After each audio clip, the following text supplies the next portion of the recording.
The fourth edition of the Mergermarket Portugal M&A Outlook was hosted in the new Quatro Casas Auditorium in Lisbon. 150 delegates gained insight into M&A opportunities by listening to speakers from Altice, Aten Equity Partners, Quatro Casas, DataSite, Finerge, Greenvolt, KKR, Logoplast, Marsh, Sonai and Três Mares Capital. There have been 64 cross-border deals in Portugal so far this year, with a total value of 3.5 billion, which means deal-making is down 23.8% in volume and 66.3% in value year-to-date than in 2020 full year. Although the pandemic is still affecting the sector, the M&A outlook for 2022 is positive. I do expect 2022 to be a more active year in terms of volume. It's always difficult to guess in terms of value because in Portugal some 2 or 3 macro deals make the whole difference, but there are some important macro deals being prepared which I think can also bring a record year in terms of value. Consumer and retail and technology were 2 of the hottest sectors. Players will be looking for new opportunities and consolidation.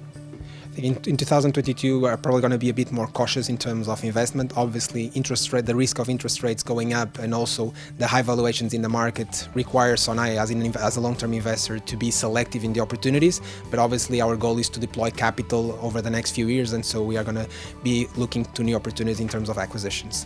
I think there is loads of forms of consolidation. One that we recently did, we demerged our tower network and we allowed the private equity to took those towers network and he will consolidate with the towers of other competitors from ours. This will benefit both the operators and I believe the consumers. Investors still have Portugal on their radar.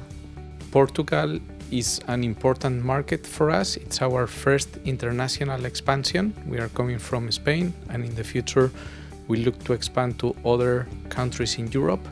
So the Portuguese market is very core and we have hired a dedicated Portuguese person and we look forward to opening an office in the medium term.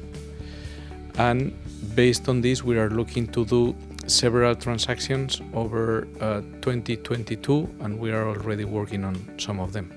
In Portugal, we are looking to sectors that show high growth. In particular, we are looking to technology sectors, to companies that are operating as software as a service, to education companies, and we are finally looking to companies that are engaged in circular economy and that are helping to improve the environment.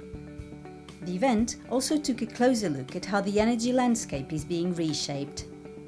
In the first side chat that I had the honor to host, we have seen through the lens of our guest speakers CEOs of 2 prominent market players in Portugal, if not the most important ones.